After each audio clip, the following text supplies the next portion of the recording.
Hi, I'm Justin. I'm an undergraduate room leader for Dr. Schaefer 282. I like eating canned pineapple out of the can, having long hair, and wearing tank tops. If you ever want anything, email me, and I have office hours over here.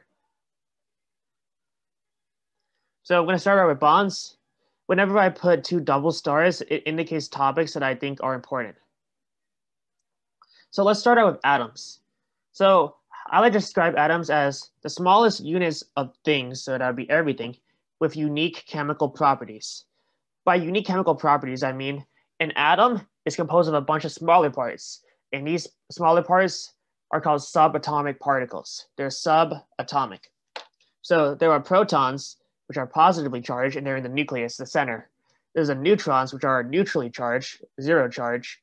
They're also in the nucleus with the protons, and there are very small electrons, which are negatively charged, which orbit and are attracted to the positive nucleus.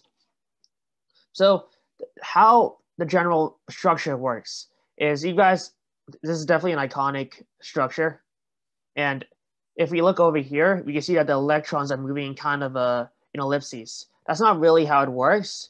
It's kind of like the electrons don't follow a set path.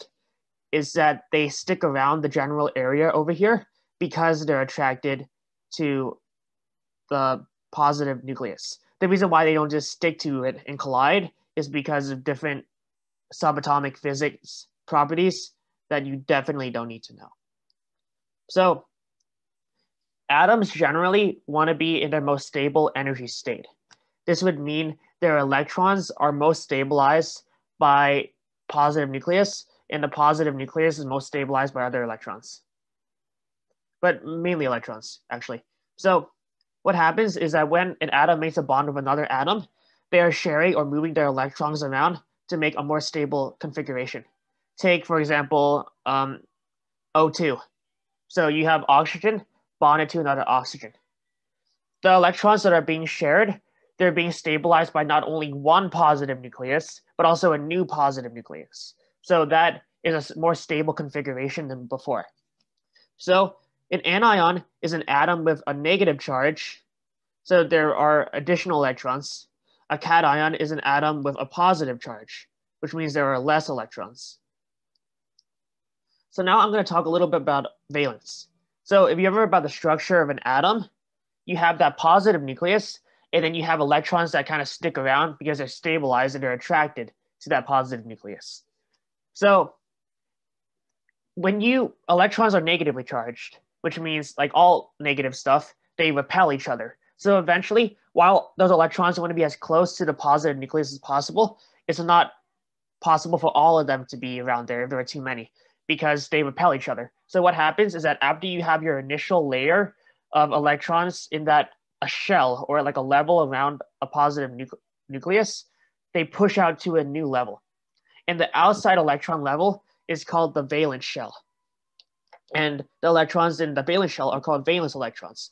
And these electrons are really important because they're the most reactive ones. They're the ones that are actually involved in bond making. The electrons that are on the inner electron shells, they're a lot more stabilized by the positive nucleus, so they aren't reactive really. So what is the most stable electron configuration is having a complete outer valence shell. So for most things, that would mean having 8 of them, which is often called the octet rule. Neon has 8 of them in the valence shell. Argon has 8 of them. Krypton has 8 of them. Kryptonium. Whatever. So there are 8 of them. Except for hydrogen and helium, their outer valence shell is only 2. Because helium is with these stable gases, all of these already have their valence shell filled out. They're already stable. But hydrogen wants to make one bond to become more like helium and become stable.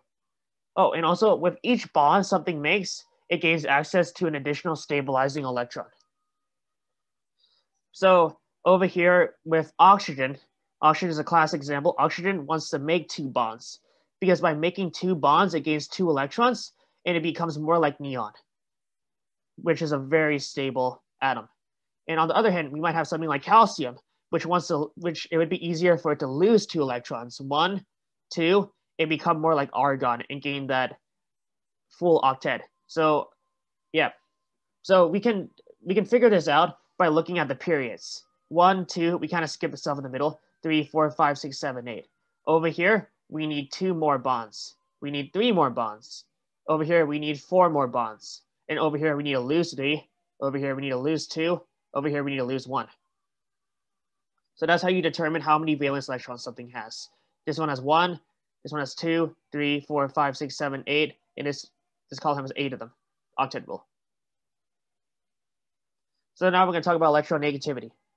So remember, atoms are different from each other. A hydrogen only has 1 proton and 1 electron, whereas an oxygen has 8 protons and 8 electrons. This gives them different properties of attract. So like they have different magnitudes of attraction, and they have different properties. So electronegativity is an atom's particular tendency to attract electrons. So an oxygen would be a very good atom at attracting electrons, where hydrogen wouldn't be as good as that. So the differences between 2 bonded atoms determines the quality of their bond. And I don't mean quality as in like how bad it is. I just mean the characteristic of it. So generally, we consider something to be a nonpolar covalent bond. And covalent means that the electrons are being shared between them. To be an electronegativity difference, and you can look at this on a table, between 0 and 0.4. And then we have ionic, where it would be an electronegativity difference of 1.8 or greater.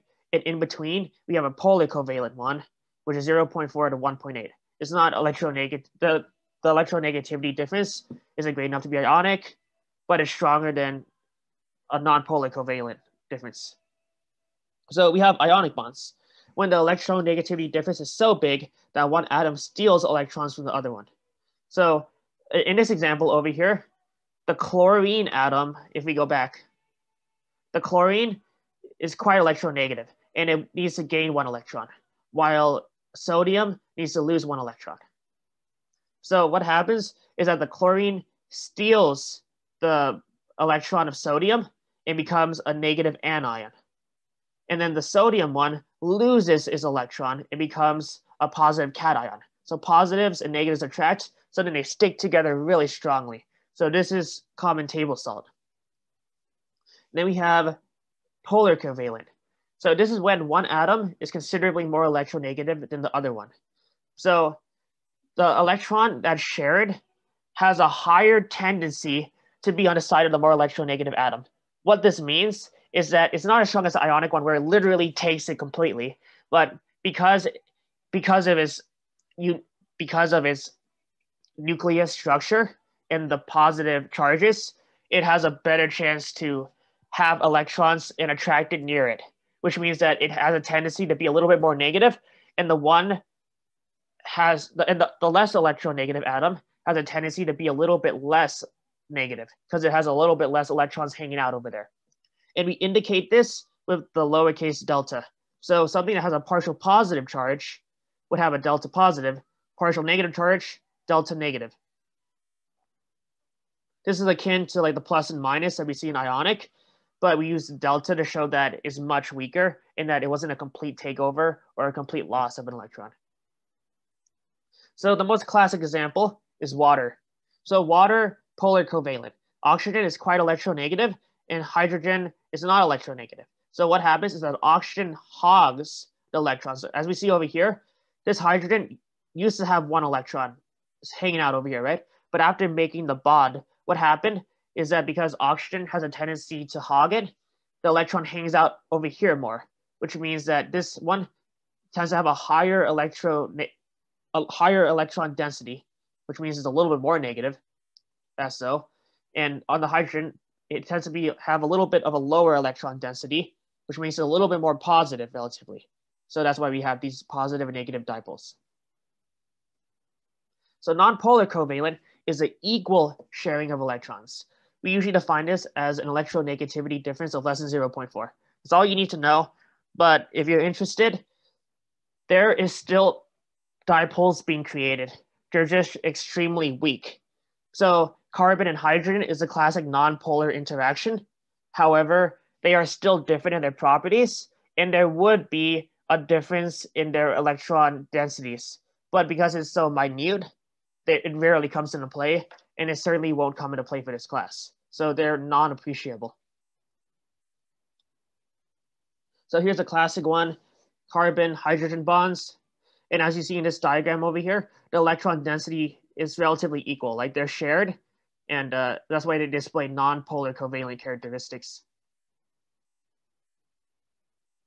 So let's talk a little about carbon. The only thing you need to know is that it has 1, 2, 3, 4 valence electrons, which means that it wants to get 1, 2, 3, 4 more electrons.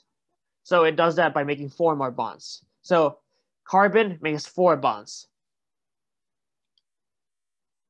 And knowing that, we can now cover how to read skeletal structures. So structures can get very complicated, as seen over here. So they're often simplified into this form. So bends and naked ends are carbons. So that is a carbon, that is a carbon, that is a carbon.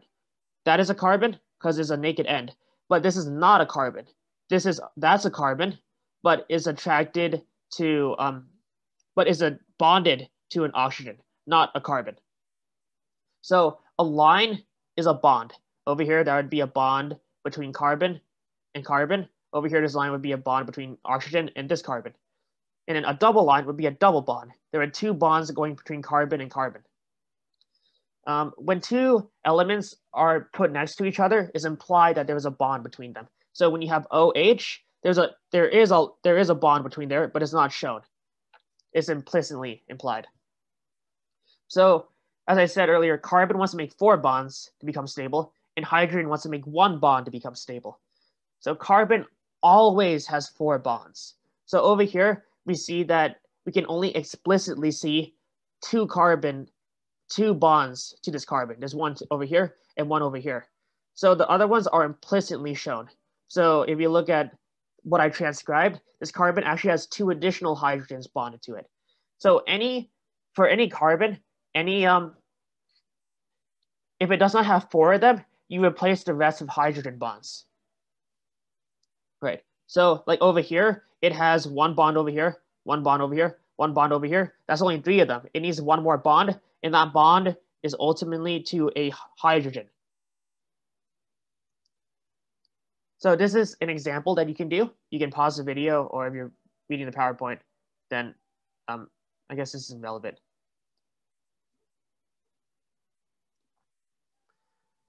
So I'm going to cover the difference between nonpolar and polar because it's pretty important.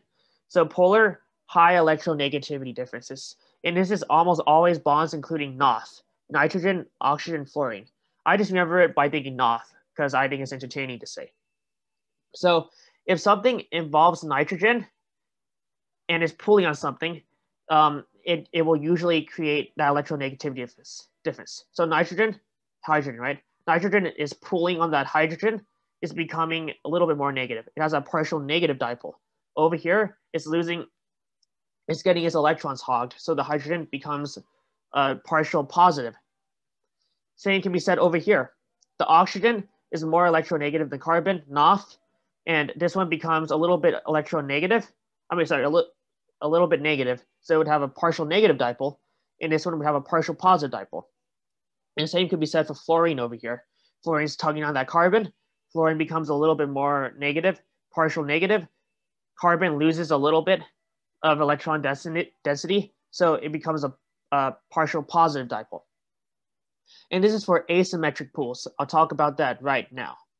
So for nonpolar, what can be a nonpolar compound can be low electronegativity differences. Carbon-carbon, carbon-hydrogen, all of the differences in electronegativities are negligible, and so the electrons are shared relatively equally. There's no dipoles being created. And let's look at O2. So while oxygen is part of NOF, this one is symmetrical. So it's like oxygen, they are the same strength, so they're pulling on the electrons the same amount. So there's no like unequal share, so no dipole is ever made. So O2 is very nonpolar. Kind of like you take one hand, you take the other hand, you try and pull. Unless one hand is significantly stronger, you're not going to go anywhere. You know, there's not like an unequal sharing of the midpoint, which is like right over here. And I forgot the name of this compound, but this is a phosphorus bonded to 5 very electronegative fluorines, right? But they're all tugging on the same way in the 3-dimensional space. So it turns out there's no net movement or no like net inequality of electron sharing. It's kind of like this over here with this dude doing his fun recreational activity.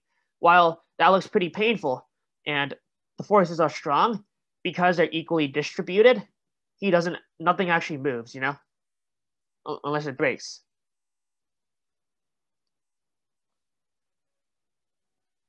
All right, so let's talk about intermolecular forces. So everything before, we were talking about intramolecular forces. So we have dipole-dipole interactions, H-bond interactions, ion-dipole interactions, and London dispersion forces. So the difference between intermolecular and intramolecular. Inter is between different entities. Intra is with an entity. So intramolecular forces are the forces that actually hold a molecule together. So that's covalent and ionic bonds. Where intermolecular forces are between separate molecules and due to their charge interactions. But these charges are not full. They're all dipoles, where a dipole would be a small partial charge. So they are much weaker and are usually depicted with dotted lines as opposed to solid lines. So let's talk about dipole-dipole. So this is where the partial dipole of one molecule attracts to the partial dipole of another. As there are dipoles involved, these molecules are polar. So when you have two polar molecules, a polar molecule will have dipoles. It'll have positive and negative dipoles. The positive dipole of one molecule can attract to the partial negative dipole of another one, and vice versa. So ion dipole is the interaction between a partial dipole and a fully charged ion. So this is the strongest dipole X, where X will be a placeholder for any kind of a charge interaction possible. So over here, you have an H2O molecule. That oxygen has that classic partial negative dipole, right? But is attracted to a fully positive ion. So this is much stronger compared to if this was just a partial positive dipole. So hydrogen bonds, or an H bond, is a particularly strong dipole-dipole interaction. So it's where one of the dipoles involves a hydrogen attached to one of the three very classic electronegative elements, NOF, nitrogen, oxygen, fluorine. So because hydrogen is very small and it only has one electron, once that electron is hogged away from it, that hydrogen is left exposing only a positive nucleus because there are no other negative charges but the one that was kind of stolen away from it. So that makes it particularly positive, which allows it to form strong dipole moments. And we call this particular dipole moment a hydrogen bond. So it has to include an H attached to nitrogen, oxygen, or fluorine. And remember, the strength of an interaction is determined by the magnitude of the charges. So if you have something with a very strong magnitude, like strong negative, strong positive, stronger. And if you increase the strength of one of them, you increase the overall attraction to one another. So you'll definitely be asked a question about this on exam. If you're not, I guess you weren't. Anyway, whatever. So we have an H bond and not an H bond. So over here is an H bond between over here. It involves that hydrogen attached to one of NOF, right? So this is a strong partial positive attached to just another thing.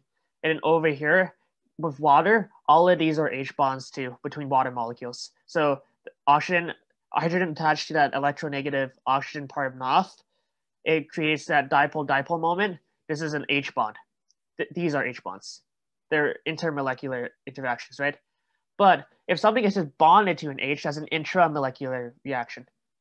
Bond. So this is a covalent bond. It's not an H bond. Covalent bond. Covalent bond. Covalent bond.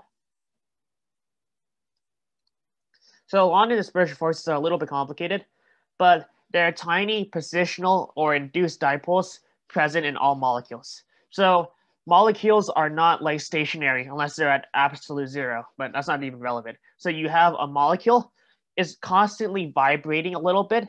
We just can't see it with our eyes.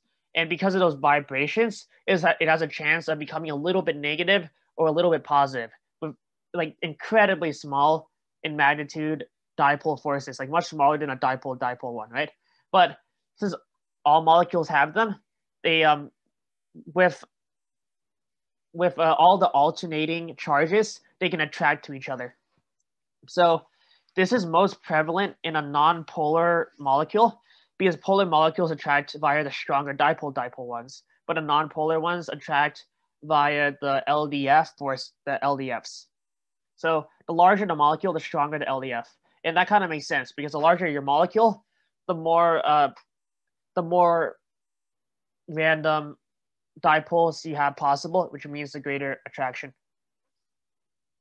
I think the common example they use is kind of like Velcro, where Velcro is very weak if you just have like one strand, but once you put them all together, they become strong. So you should definitely notice it's the order of strength of interactions. So as you can see over here, nonpolar, covalent, polar, covalent, and ionic, all of the intramolecular forces are stronger, and all the intermolecular forces are weaker. So we have LDFs, they are the weakest one. We have dipole, stronger than LDFs, and then we have a hydrogen bond, a type of dipole interaction, but considerably stronger. And we also have dipole ionic, which is stronger than an H bond. I put this inside of parentheses because you don't really need to know it. So let's talk about dissolving. So dissolving is like to break something up or absorb it into something such that a homogeneous solution is yielded. Kind of like when you're mixing Kool-Aid and you put it into the water and it becomes like and there's like no chunks floating around, it just became a solution. So we call the dissolver a solvent, like the water, and we call the dissolved the solute, like the Kool-Aid. So if a solute is dissolved by the solvent, this solute is soluble in the solvent. A lot of the times we think about this in terms of water. If something like oil does not dissolve within water, we call it insoluble. So let's talk about what it means to be hydrophilic. A hydrophilic molecule is a polar molecule. Because a molecule is polar, it is hydrophilic. So hydrophilic is water loving. So this is all about water. And what do we know about water? It's a polar molecule, and it has all those strong dipoles. So if something is polar, it has dipoles. And as a result of that, it can attract to water molecules and mesh with it. Like it becomes indistinct. And then on the other hand, we have, oh, sorry, not yet. So we're still talking about water. So water is often called the universal solvent. That's because it's a very polar molecule in that it has all those really great H bonds, which, right. And these very strong dipoles can attract to many other polar compounds and mesh with it, along with ions in particular. So I drew this diagram over here. So this is a water molecule, and this is another water molecule. So this positive sodium cation is attracted to the negative dipole of the oxygen. And then over here, this chlorine anion, which is negative, is, and also, sorry, that should not be a partial negative. It should be a full negative, my bad, is attracted to the partial positive of the hydrogen. And yeah, so water is a very good solvent because of its strong H bonds it can offer, which allow it to mesh with many different things as long as they're polar or they're charged. So let's talk about hydrophilic molecules. So if something is nonpolar, it is hydrophilic. It interacts with other nonpolars via long dispersion forces just fine. And yeah, so because they don't have those dipole moments, those strong dipole moments, water would rather attract to itself and other things than attract to the other thing because it can't really do much because there are no dipoles present. So it's more like a lot of people think that they attract due to LDF forces in particular, but it's more like they're just being pushed together like water, pushed together by the water. Kind of like over here, the water's trying to limit the surface area of the nonpolar thingamabob. So yeah, because that's most energetically favorable. So something is nonpolar, it is hydrophobic, and it is insoluble in water. But nonpolar is able to dissolve in nonpolar just fine because they interact via LDFs. So polar molecules are hydrophilic, nonpolar molecules are hydrophobic, always. So this is very important. Likes dissolve in likes. Polar dissolves in polar, nonpolar dissolves in nonpolar. So over here, we see a shot glass with water on the bottom, and then we have oil at the top. So water is a porous solvent for the oil. And this is due to a lack of attraction of the solvent molecule, the water, to the solute, which would be the oil in this case. So they become distinct. You know, like they don't mesh together well because they don't attract to each other well. But if you replace this with an oil layer, which is also nonpolar, it's highly likely that they would mix together. And if you replace this with a bunch of salt, because that's charged with all those Na pluses and Cl minuses, it would mesh with the water. So macromolecules. So there are 4 essential macromolecules to know about. There are carbohydrates, there are proteins, nucleic acids, and lipids. So before we get started, this is a monomer. It is a single unit of a thing. You know, it could be anything. And a polymer is multiple thing units linked together. It's the same unit, but they're all linked together. That's me and the homies when we hold hands. Am I right, fellow guys? I'm kidding. I'm not talking to anyone. I've been talking to my computer screen for like an hour. Anyway, okay. So carbohydrates, also known as sugars. So monopoly. So we're identifying the monomer and the polymer. So they're monosaccharides like glucose, which make up the larger polysaccharides, starch, cellulose, glycogen. These are made up of like linked glucoses. So the purpose can be energy for the body, kind of like glycogen storage, and structure, like cellulose, which makes like cell walls and provides structure. And they link together, like the monomers or like glucose, they link together in glycosidic bonds. And are they soluble in H2O? They are, because they have OH groups. So what you want to know for these is you don't need to know, like, I would just be familiar with all of this basically. You need to know whether it's soluble in H2O. You need to know what kind of bond, identify the name of the bond. You should know that the purpose is energy and structure. And you should know that monosaccharides make up polysaccharides. So you also want to know the structure, because you might be asked a question where it asks you like, okay, which ones are this particular molecule linked together? So you want to know that. So a carbohydrate, within the aqueous solution, they usually take a ring structure, and they're composed of carbons. Remember the skeletal structure thing? Hydrogens and oxygens. And also aqueous just means like in a watery environment. If you're talking about a cell is almost always in a watery environment or in an aqueous environment within the body. Okay, so proteins are made of amino acids. So the monomer are amino acids, and they make polypeptides, which form proteins. A polypeptide is just like the chain of amino acids, and the protein is the actual functioning thing. And there are actually only 20 of them naturally occurring, or like in our body. So there were 5 parts of an amino acid, and you should know all of it. So a central carbon on which are attached a single hydrogen group, an amino group, which is like that nitrogen group, like think amino N, carboxylic acid group, think like the oxygen, and a variable R group. This one is also often called the side chain. The function are enzymes, transport structure, signaling, receptor proteins, storage, and motor functions. You don't really need to know all of these, but if you see them, it'll probably be familiar and relatively obvious. So for the bond, there are peptide bonds between the amino group and the carboxylic acid group. And you don't really need to know like these particulars. You just want to know like what bonds to what. So I'll explain that in a little bit. Solubility in water, yes. So proteins are very versatile, and because they are in the aqueous environment, they twist around so that the outside parts that are hydrophilic attract to the outside water, which means that they are soluble in H2O. So here is the amino acid structure. We have our alpha carbon, central alpha carbon. We have our hydrogen. My apologies. We have our hydrogen. We have our carboxyl group or carboxylic acid group. And then we have our amino group. So when you make the bond between them, which would be that peptide bond, you make it between the nitrogen of one amino acid and then the carbon of the other one. So yeah. So this R group, all amino acids are identical except the R group. There could be one of 20 R groups on it, and they can infer different properties to a particular amino acid.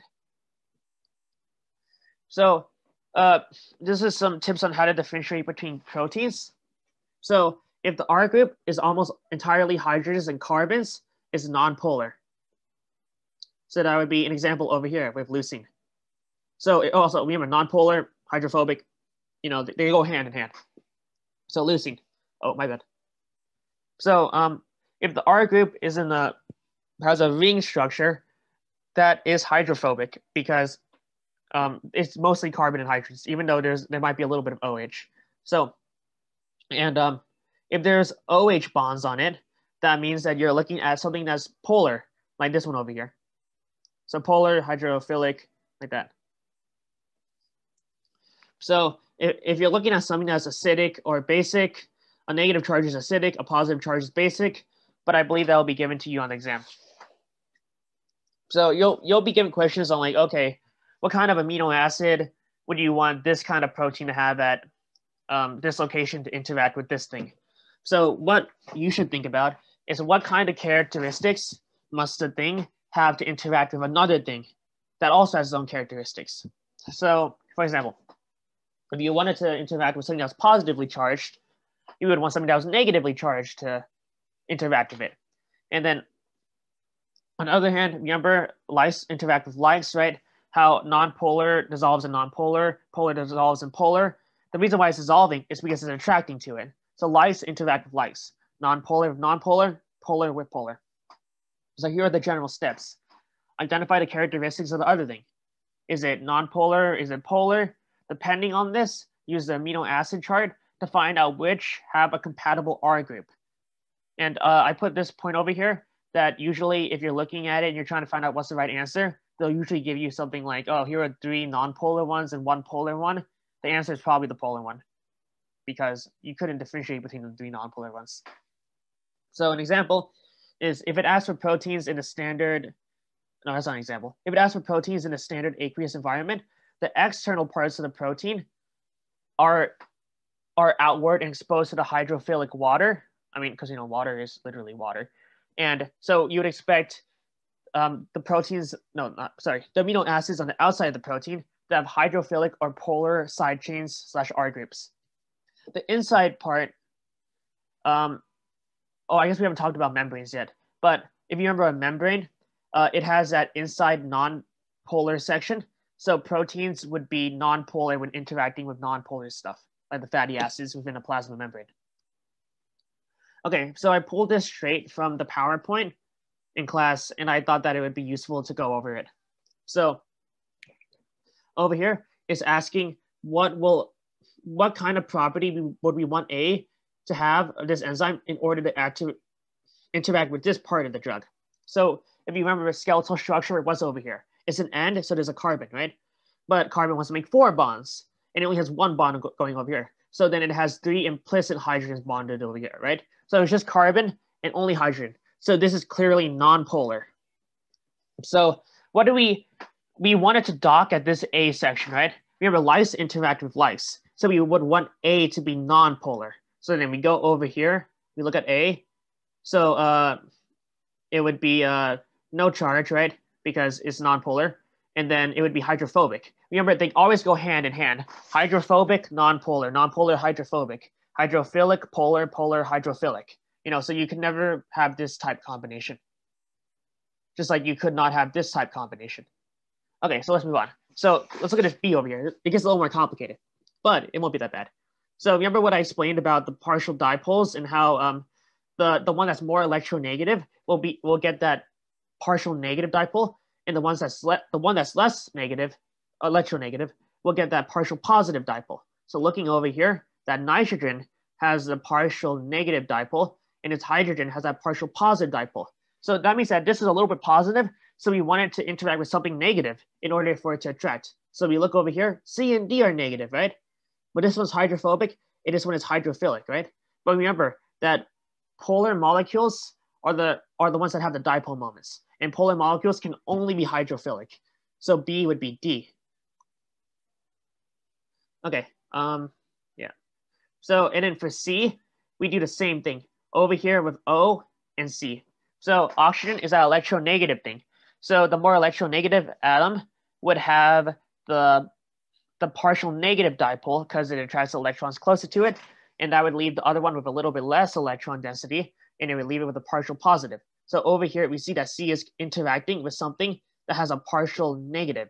So we would want something to attract to that negative, which would be a positive. We go over here, there's only one positive, so then it would be this one, a partial positive charge, right? So an amino acid with a partial positive charge.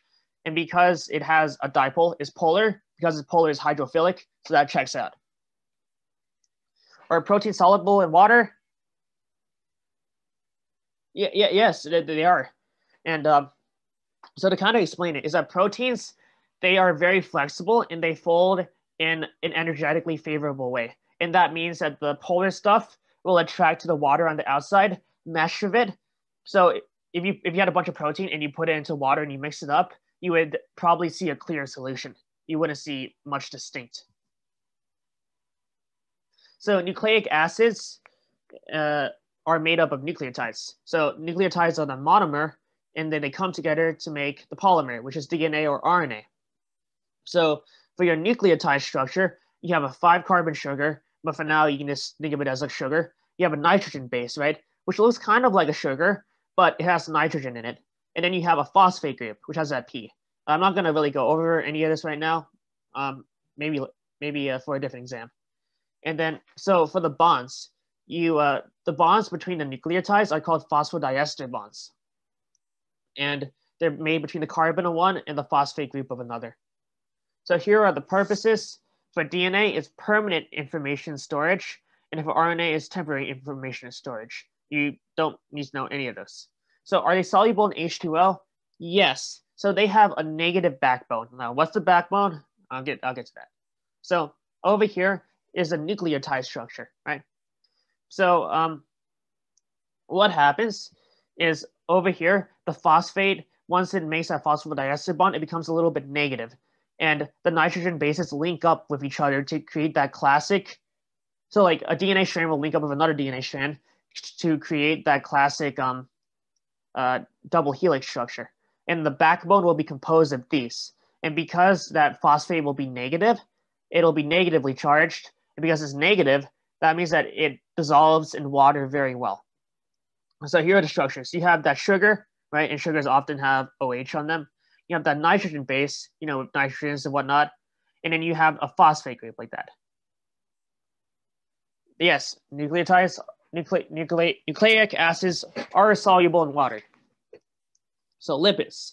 Lipids are pretty diverse, but they're categorized by carbon and hydrogens, which are generally nonpolar, hydrophobic. So you have your fatty acids. You have your hydrocarbon chain attached to a carboxylic acid group.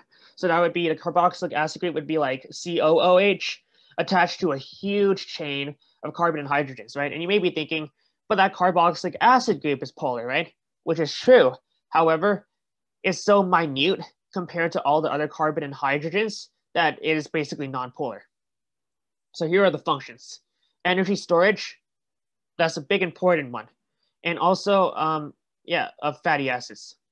A fatty acid hydrocarbon chain attached to carboxylic acid group. So I don't really think you need to know about steroids. So phospholipids, you definitely do need to know about it. They're amphipathic, meaning that they have parts, this is very important, amphipathic, which means they have parts of both polar and nonpolar. So characteristics. So they have a polar head with their phosphate group and a glycerol. You don't need to know these really. And then you have a nonpolar fatty acid chains at the bottom. So polar part, nonpolar part. So solubility in water, it depends. If they have almost all C's and H's, they're hydrophobic, right? And they will not be soluble in water. But if they're amphipathic, some parts of it will be soluble in water. So I saw this on the study guide. Where is the energy stored in fatty acids? They're stored between the bonds, like that, like da da da da. And these bonds can be broken in the process of cellular respiration to yield energy for like ATP and stuff. And all you have to know, energy is stored in bonds. And fatty acids have a ton of them. They're super dense. So phospholipid structure, right? We have that kind of bulky polar head, and then we have those non-polar hydrophobic tails. So what happens is that the polar head interacts with water, and that results in membrane formation, which is coming up. 2.1, protein structure. So there are 4 levels of protein structure: primary, secondary, tertiary, and quaternary. Now they don't necessarily go in a stepwise order, like 1, 2, 3, and then you do like the protein will first do the primary, and then do the secondary, then do the tertiary, then do the quaternary. Well, you would do the primary first because that's the actual encoding in the order of the amino acids. They're all kind of linked together. Like the protein is folding in the 3D area, and they all work together. So each one of these are more like a category or a classification of some aspect of the folding. So the primary protein structure is simply just the order of amino acids. So it's in a linear order, like over here, serine, threonine, arginine, and lysine. So if you change one of these, you'll be changing the primary order or primary protein structure, which could have cascading effects downward.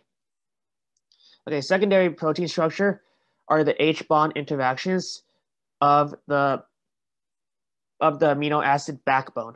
So this does not include any R group, or also called side chain interactions. So it's an H bond of the H bonded to the amino group, and like NOF. So this would have a partial positive charge, and the oxygen or the carboxyl of another amino acid. So that would be a delta minus. And then it generally forms 2 stable structures: alpha helices and beta sheets. Additionally, heat can break H bonds, and so heat can disrupt secondary structure in particular. So this is a diagram of a beta sheet.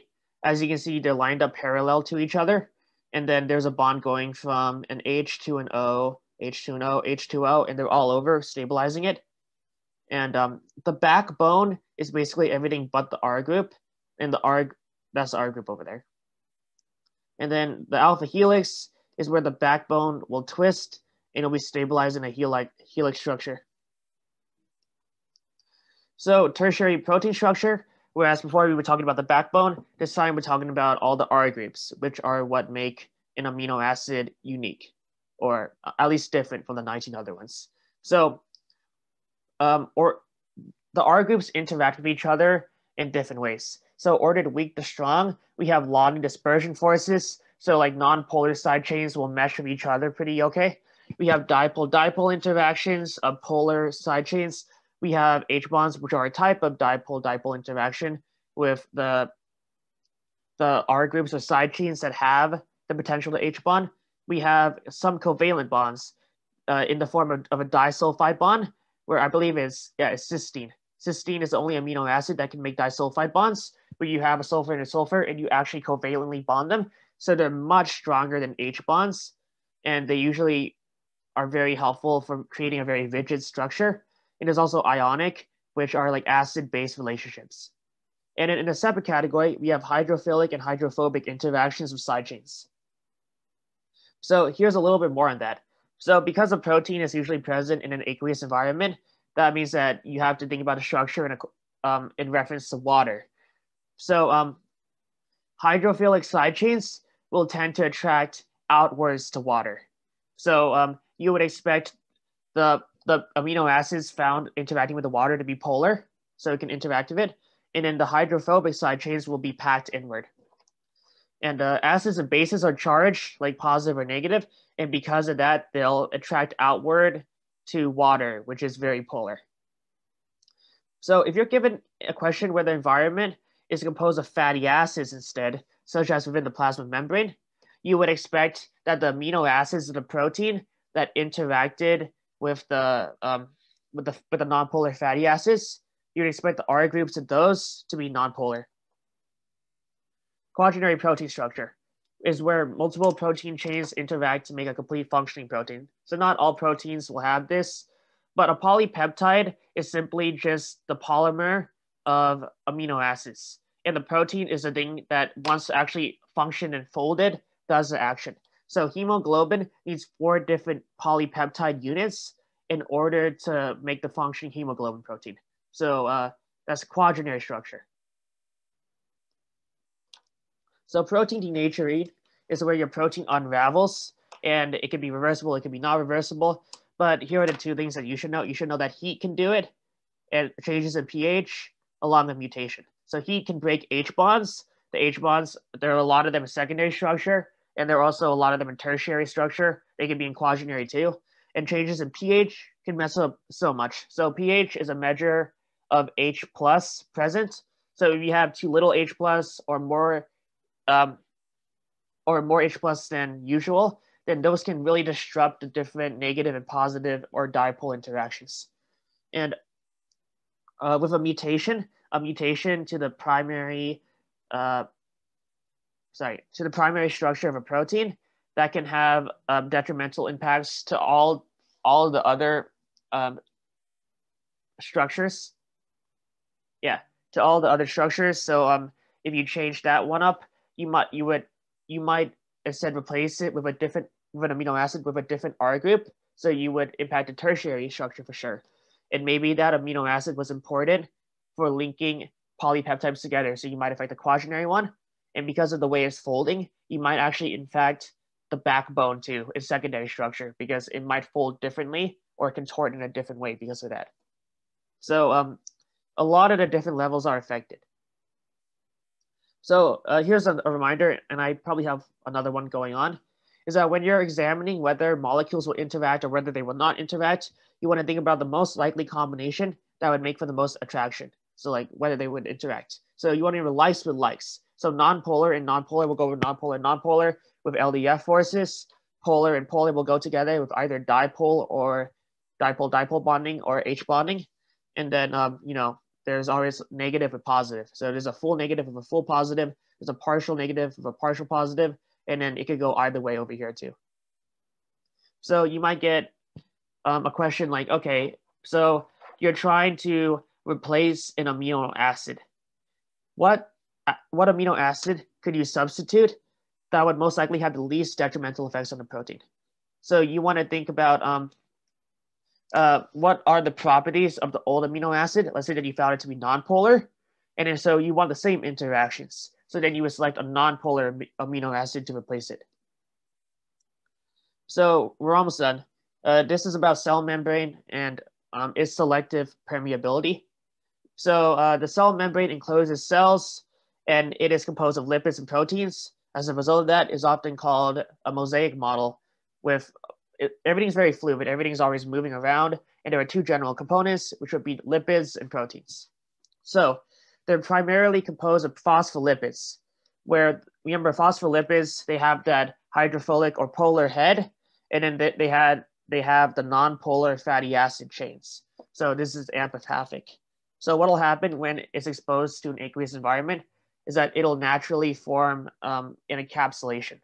So it'll happen that the hydrophobic heads will attract to the water, and then the nonpolar fatty acids will be sequestered in the inside. So they're naturally repairing. So if you put a hole in it, because of how they form, how the formation of them is very energetically favorable, they just fix right up. So this is the one that you should know, which is a phospholipid bilayer. So these are a bunch of phospholipid heads, right? And then the tails, they all mesh together, and there's another layer. There's a bilayer. There are 2 layers, right? So what you want to understand is that over here, these heads are polar. They interact with the water. The inside is nonpolar. They can interact with nonpolar stuff pretty well. And then over here, these are also polar too.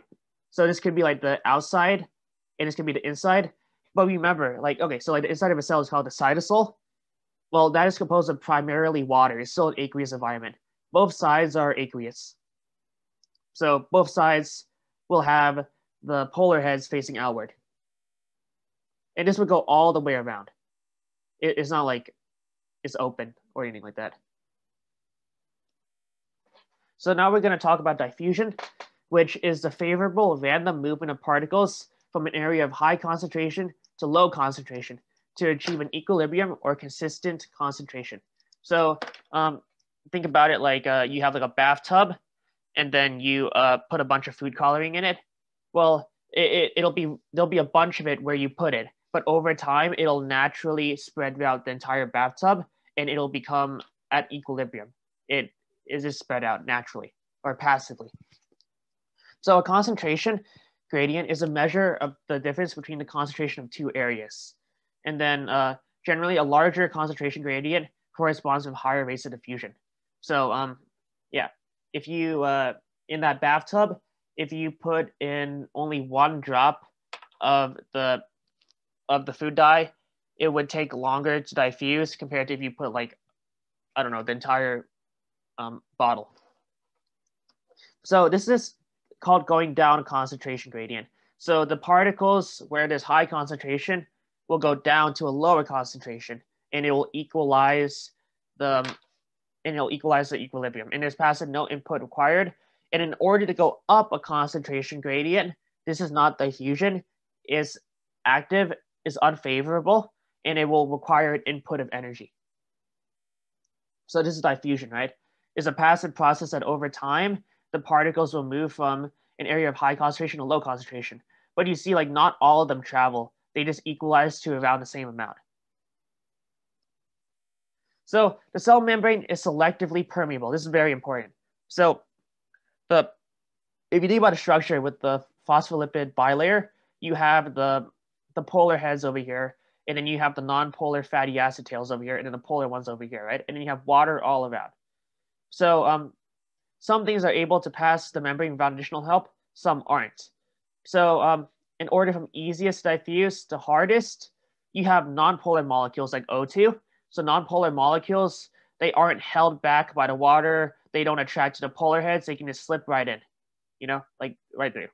Small polar molecules have a harder time, like H2O, because they get attracted by water holding them back, or they get attracted to the polar heads, but they can still make it through. And then large polar molecules like glucose are much harder to get in because they're bulkier and larger, so it's much less favorable. And then for an ion, which has an extremely, which has an actual charge, like a full charge, there's basically no chance of it passing through on its own.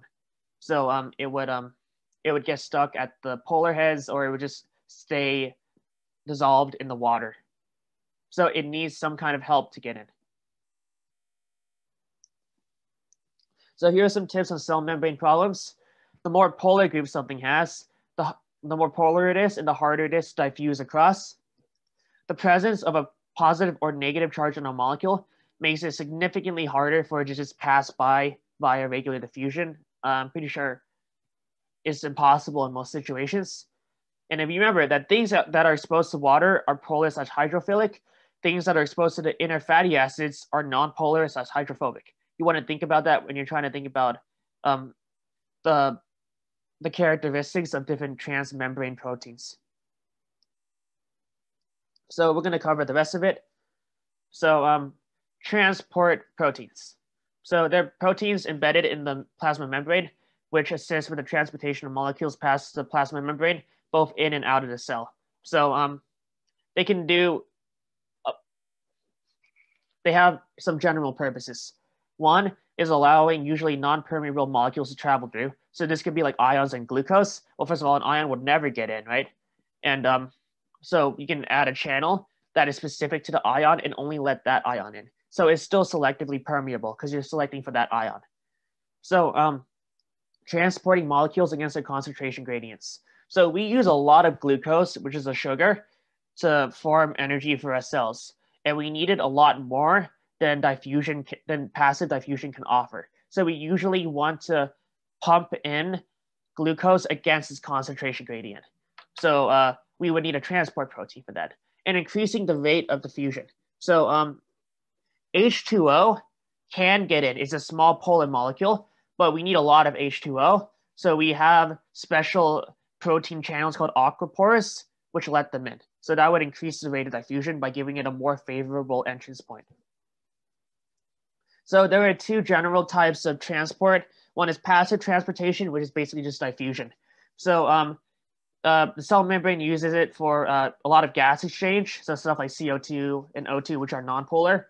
And there are two things to know. They do not use any form of energy, and they always go down a concentration gradient, high to low. That's favorable, does not require any energy.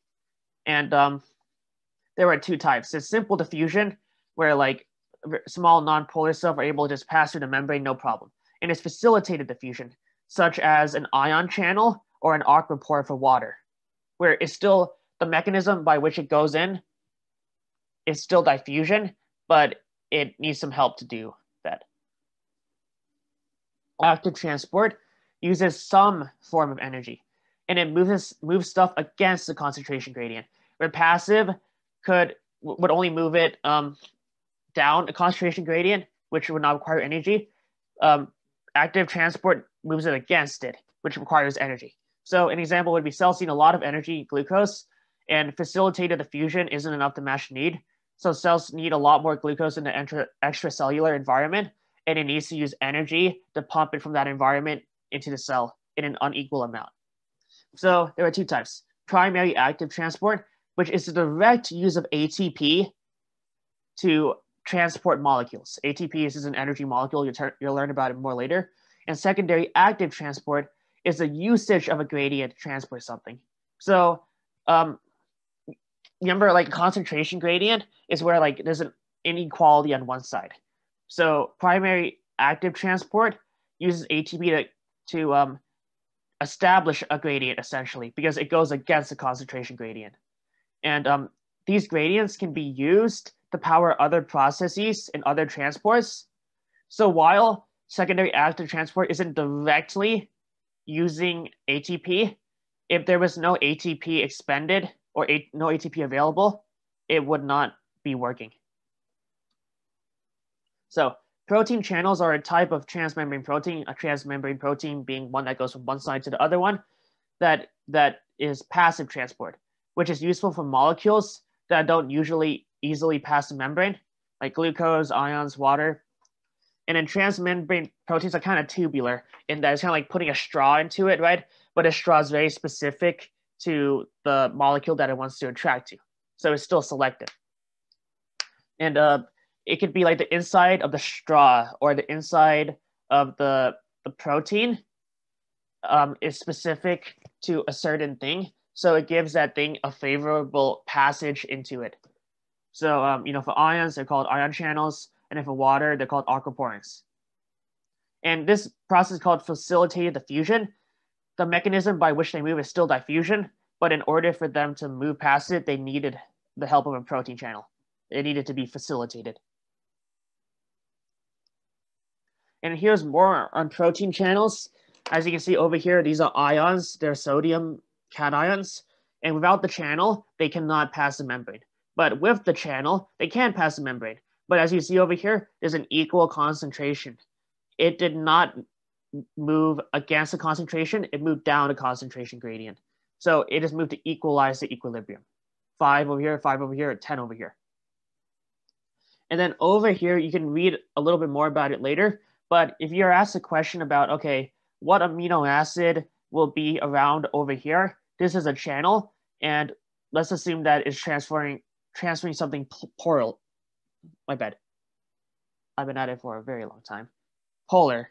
So over here, these parts over here, 1, 2, 3, 4, they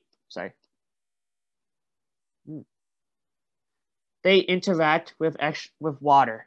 So we expect this part over here to be polar, this part over here to be polar, this part over here to be polar, this part over here to be polar. And then for the inside over here, like the inside of the actual channel, you would also expect it to be polar. I'm so sorry. Polar, and it would transfer other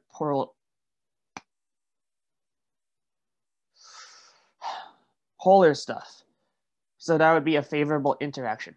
And then over here, the part of the protein that touches the inside of the plasma membrane would be nonpolar to interact with the nonpolar fatty acids. So this is another reminder. So when asked for whether molecules will interact, you want to think about what would be the most likely combination that would make for the most attraction. So if you have a protein within the plasma membrane, you want to think about which parts interact with the outside environment, polar water, and which parts interact with the inside environment, non-polar lipids. You would want the part that interacts with the polar water to be polar itself, the parts that interact with the non-polar inside to be non-polar too. Non-polar to mesh of it. And then if it's a transport protein, you want to think about what kind of inside protein characteristics would you need for a favorable interaction for the cargo. So you might have polar, it might be non-polar. Yeah, okay. So a protein pump is active. So compared to the protein channel, which is passive, protein pump would use ATP due to hydrolysis of ATP. And hydrolysis means that you use water to break it up. So the breakup of an ATP using water to transport a protein against its concentration gradient. So let's read this. Cells often require a high or low concentration of a molecule in or outside the cell. This cannot be accomplished with passive diffusion, as this would establish an equal concentration across both sides. Instead of the needed unequal concentration across the two sides. So a protein carrier can be secondary active or passive. So a protein carrier uses a gradient to move a molecule past the membrane. It could be moving a molecule down its concentration gradient, which would be passive facilitated diffusion, or it could use a different built-up gradient, such as one established by active transport, to power the transportation of another molecule against its concentration gradient, which would be secondary active. So here are the different basic classifications of pumps/carriers based on the amount or of the direction of substance and the amount transferred. So you have a uniporter, which is one substance in one direction that way. A symporter, two substances in same directions. An antiporter, which would be opposite directions, and then a co-transporter. So basically, over here, one of these things is a hitchhiker, and it enters along with O. It's just a classification. In this case, this one would also be a symporter. So more on secondary active transport. An electrochemical gradient involves both a concentration gradient, and a concentration gradient is also known as a chemical gradient, along with an electrical variant, thus electrochemical gradient.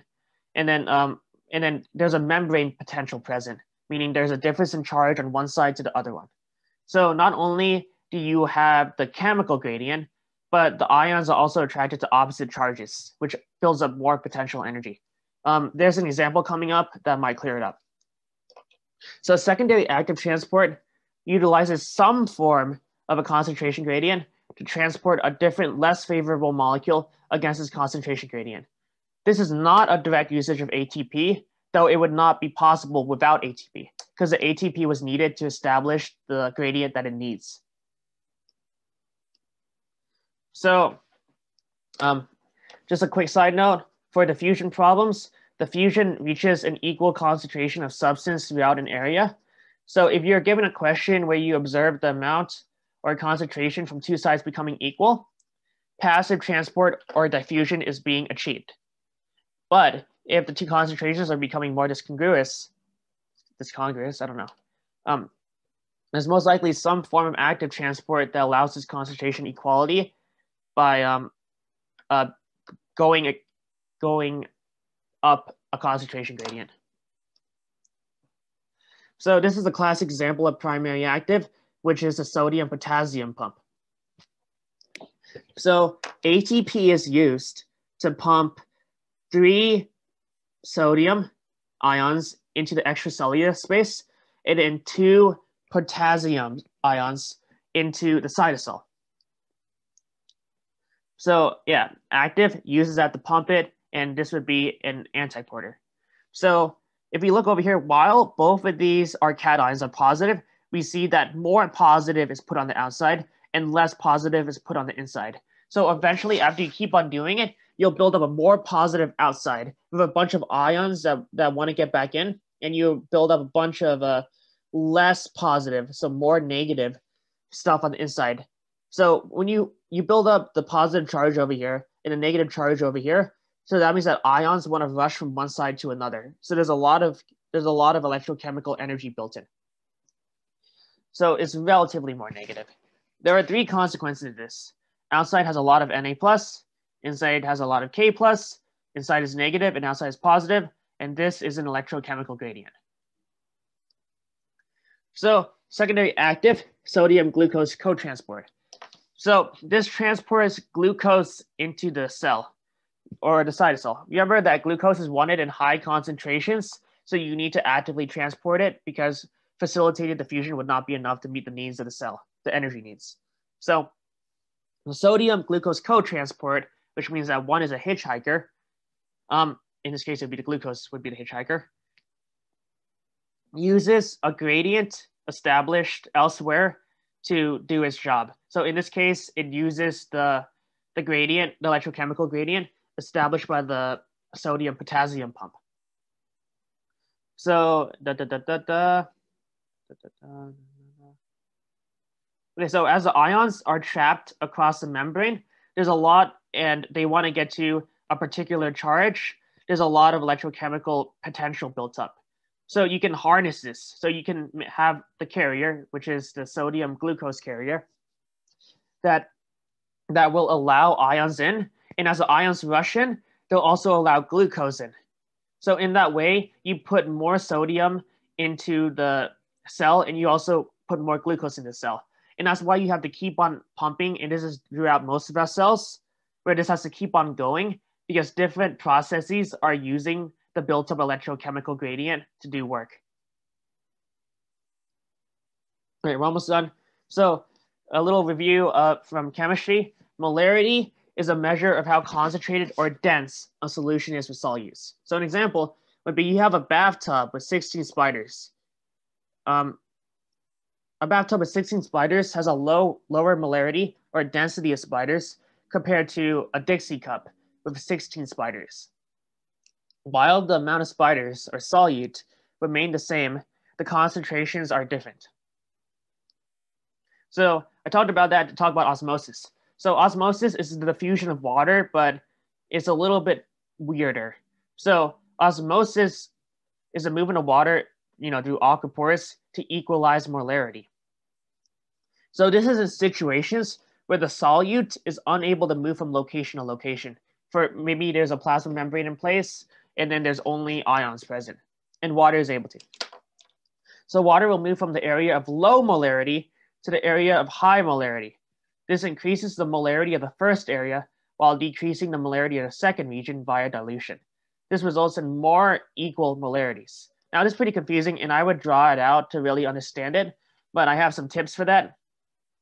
So if you're giving me a question, and if the amount of water in the two locations are the same, water will move from the area with less solutes to the area with more solutes. And if the water is the same and the amount of solutes are the same, there would be no net movement of water. And here's a less finicky tip, but a little bit more complicated, is that water moves to make molarity values the same. Again, I would draw it out. I think it's quite helpful. So finally, we're going to talk about isotonic, hypertonic, and hypotonic solutions, right? So this is like a solution where you put in your system, usually a cell, and then, So an isotonic solution has the same amount of solutes as the system that you put in, like the cell. There's no net change of water, and it could be used when wanting to conserve a sample. Like you have some red blood cells, so you would put it into an isotonic solution so you can use it for later or preserve it. A hypertonic solution, hyper, means that the solution that you put it into has a higher amount of solutes compared to the system. So there's a movement of water from the system to the outer solution. This would result in the system, usually a cell, getting shriveled up. A hypotonic solution is where you have a lower amount of solutes compared to inside the cell. So you have a movement of water from the outer solution to the inside of the solution. This results in the system getting bloated and the cell or system potentially exploding. So here's a diagram that you're going to want to understand pretty well. And best of luck, everyone. Thanks for listening. And if you want anything at all, please email me. And I don't know you, but I think you'll do pretty good. Thank you.